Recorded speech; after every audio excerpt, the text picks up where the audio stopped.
The film begins with John, a CIA agent, observing an enemy from atop a building. He's not alone, as he's assisted by Ben, another agent who's closely analyzing the target. Ben, a senior CIA station chief, is highly competent and has extensive experience in dangerous missions. Currently, they're both monitoring a Russian undercover agent, Yevgeny, who could pose an imminent threat to the US government. Yevgeny notices Ben and approaches to talk, assuring him that he's not on official business, just on vacation. Ben, in turn, decides to continue the surveillance and suggests that Yevgeny considers spending his vacation elsewhere. One evening, Ben goes to a cafe to celebrate his wedding anniversary with his wife, Farah, who is also a CIA employee handling data at headquarters. Ben is deeply in love with Farah, and they have a son who lives in another city. Shortly after arriving at the cafe, Farah excuses herself to go to the bathroom, but as soon as she leaves, a massive explosion occurs. 6 months later, Ben is still devastated by the loss of Farah, who died in the explosion. Determined to find those responsible, he continues his investigation. The next day, Ben visits Farah's grave, where he prays for her and vows to find those responsible for the tragedy. That afternoon, he attends a meeting with senior CIA officials, where they discuss Farah's death. The officials are inclined to close the case, believing the explosion was caused by a gas leak rather than an intentional attack. Distraught, Ben stormed out of the meeting. Outside, he met with the CIA director, who expressed his condolences. The director tried to console Ben, urging him to accept Farah's death. That night, Ben saw on his computer that the cafe explosion case had been closed. The CIA and other officials had determined it was merely an accident caused by a gas leak, not a bomb. At the time, Ben didn't believe it. He was convinced someone had intentionally killed Farah. So, he decided to take matters into his own hands. The next day, Ben went to the CIA office and spoke with a hacker named Desmond. He asked Desmond to review the data from the cafe explosion. Surprisingly, they discovered that there were some Russians in the cafe during the explosion who might have been working with Yevgeny, the Russian undercover agent. At that point, Desmond suggested that Ben consider Yevgeny as a possible lead in the attack. After talking with Desmond, Ben returned home to investigate further about Yevgeny. As Ben analyzed the information, he lost himself in memories of the good times he had with Farah. He remembered a dinner where they were truly happy together. During that dinner, Farah gave Ben a special necklace called the Fatima necklace and told him never to take it off, as it would bring good luck. Ben promised her he would always wear it, even after her death. The scene returns to the present, where Ben is planning to meet his colleague Jayan at a cafe. Ben and John meet, and Ben is still distraught over Farah's death and the CIA's closure of the case. Suddenly, he tells Jayan that he believes Farah was intentionally murdered, not just killed in an accident, and asks John for help. Meanwhile, John, being a good friend, agrees to help Ben. He also suggests Ben try to get some rest. Although he doesn't say much, John quietly continues investigating the case before they part ways. Ben thanks John for his support. Later, he visits Hitchens, a friend of Farah's, to ask if Farah had any secrets. Hitchens claims Farah was a good person and had never done anything suspicious. However, he reveals that Farah had saved a significant amount of money that Ben was unaware of, as Farah had been giving Hitchens money to save for her retirement. With Farah's death, Hitchens hands over all the accumulated money to Ben. That evening, Ben goes to a casino to meet Yevgeny. During the card game, Ben questions Yevgeny about his possible role in the explosion that killed Farah.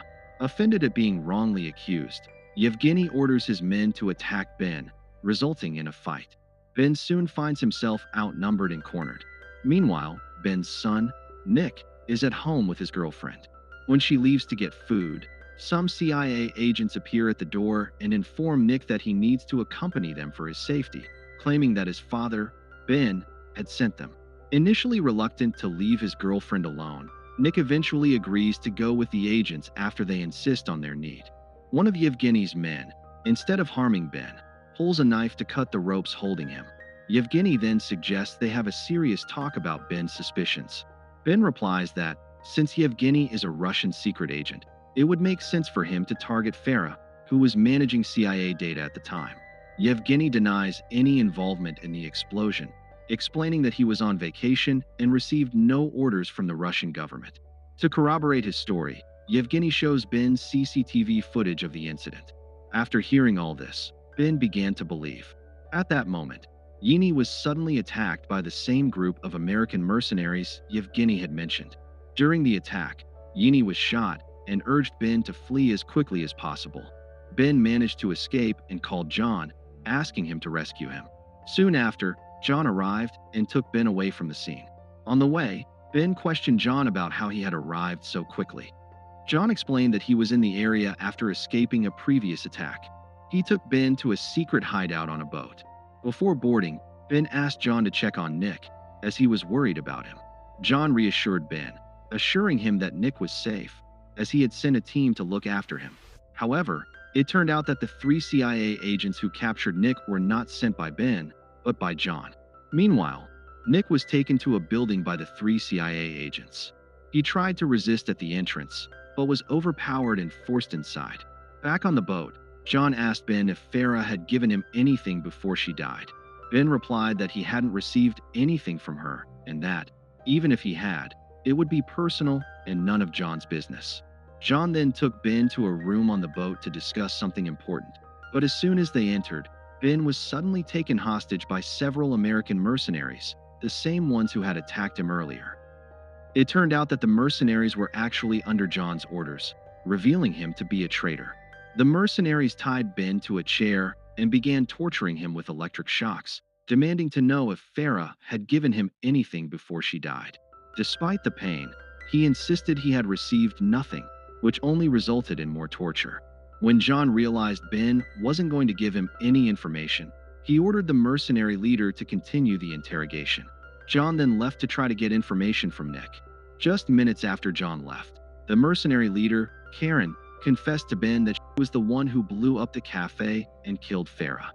He said they did it because some powerful people in the CIA ordered it. Hearing this, Ben was shocked and couldn't understand why anyone would want to harm Farah. Before Karen could explain further, in a twist, someone burst into the room to rescue Ben. The rescuer was a woman named Christina, who removed her mask to reveal her identity.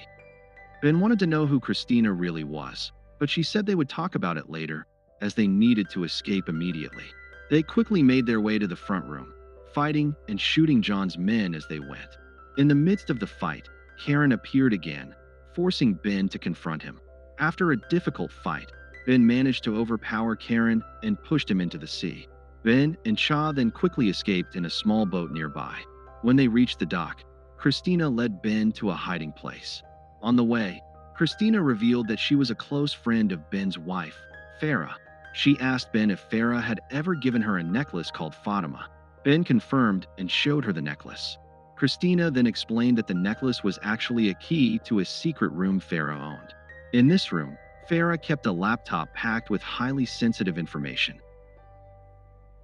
It turned out that Farah had secret data about massive corruption on the part of the CIA director, which explained why she was targeted and murdered. Understanding all of this, Ben realized why Farah was killed and why he and Nick were captured, and it was all part of the CIA director's plan to obtain the necklace and access the secret room. When they reached the entrance to Farah's secret room, Ben used the necklace to unlock it and entered.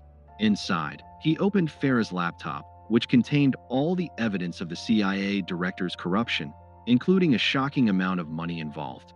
After discovering everything, Ben called John and told him he had the laptop with all the evidence against the CIA director. John subsequently issued a threat to harm Ben's son, Nick, if the information was disclosed. They arranged to exchange the laptop for Nick's safety, and John sent the location for the meeting after ending the call. Christina cautioned Ben against handing over the laptop, as she suspected John would betray them regardless. However, Ben was not merely planning to exchange the laptop. He was actually preparing to confront John once and for all. Christina consented to assist Ben with his strategy. Before they departed, Ben contacted Desmond and sent him a link containing all the evidence of corruption, instructing Desmond to make the information public if he did not return. Ben and Christina then proceeded to the meeting location. Just prior to their arrival, Ben dropped Christina off nearby.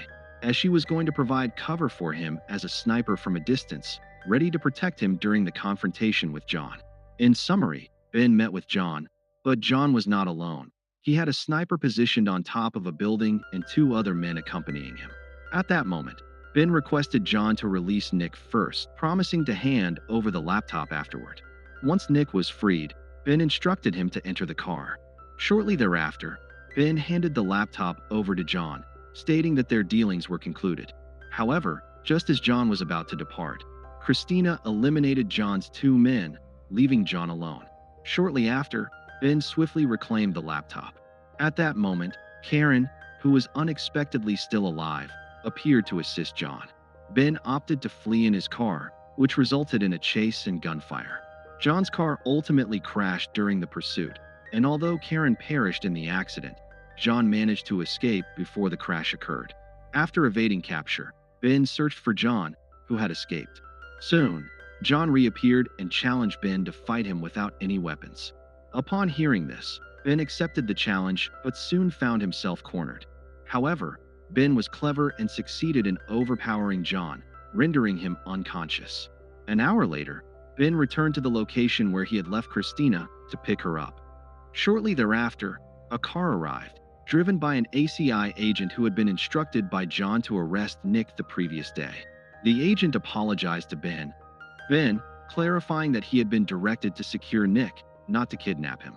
Upon realizing that the agent was merely following orders, Ben forgave him. Subsequently, Ben requested the agent to transport John to the police station to face charges for his actions that evening. Ben then contacted someone to reveal all the evidence of corruption involving the CIA director at a meeting with international officials the following morning. Ben himself could not do it, as he was still officially the CIA station chief. The next day, the director attended a meeting with other high-ranking government officials. Suddenly, every official's phone in the meeting room received a notification displaying proof of the director's corruption. At that moment, Yevgeny, who had survived a prior attack by American mercenaries, arrived. It turned out that Yevgeny was the individual Ben had reached out to the night before. Yevgeny presented all the evidence of the director's corruption during the meeting, even playing a voice recording of the director instructing John to eliminate Ben and Nick. With no means to refute the allegations, the director was arrested by Interpol the following day. Ben was elated when he saw the news regarding the arrest of the CIA director and the apprehension of others implicated in the corruption. Now that all the perpetrators behind Farah's death had been captured, the film concludes with Ben finally able to live in peace.